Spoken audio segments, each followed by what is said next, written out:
Which Muslim country helped America before it even became a country? Most people have no idea, but the first nation to officially recognize the United States wasn't France. It wasn't Britain. It wasn't any European power. It was Morocco, yes, a Muslim country, a North African kingdom that made history by seeing America when no one else would. Let's go back to the year 1777.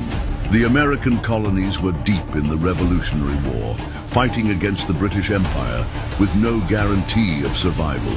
The world watched in silence, unsure if this bold experiment called America would even last. Most nations refused to get involved, but Morocco did something remarkable. Sultan Mohammed III made a bold and unexpected move. He issued a decree welcoming American merchant ships into Moroccan ports. That one decision, it made Morocco the first country in the world to formally recognize the independence of the United States. Before the Constitution, before the first US president, before there was a single embassy, a Muslim nation stepped up and said, "We see you." And this wasn't just symbolic. By 1786, the alliance was formalized in writing. The Treaty of Peace and Friendship was signed by two key American figures, Thomas Jefferson and John Adams, on behalf of a young, uncertain America. This treaty wasn't just the start of diplomacy. It's now the oldest active treaty in American history. Over 240 years later, it still stands. But here's the part that no one tells you. Why don't we hear this story in school? Why don't we see it on the news? How is it that the first country to recognize the US is rarely spoken about in American history books? Because it doesn't fit the narrative.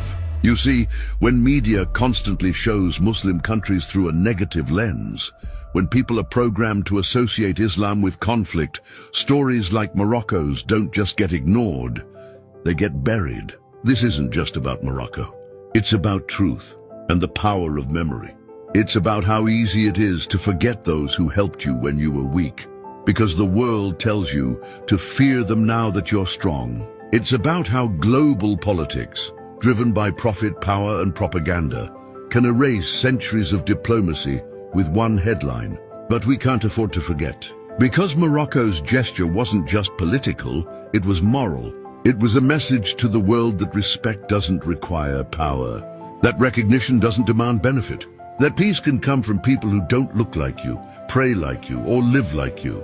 The Sultan of Morocco didn't recognize America because it was rich or mighty. He recognized America because it was trying to build something new.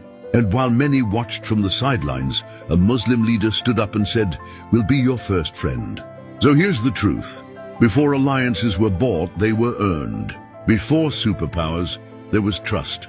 And before the headlines rewrote the world, there were moments of unity the world was never meant to forget. So if you're American, you should know this. If you love freedom, you should remember this. And if you still believe in truth, you should share this. Because real friendship doesn't need permission from history books. It speaks for itself. Follow for more truths they never teach in school.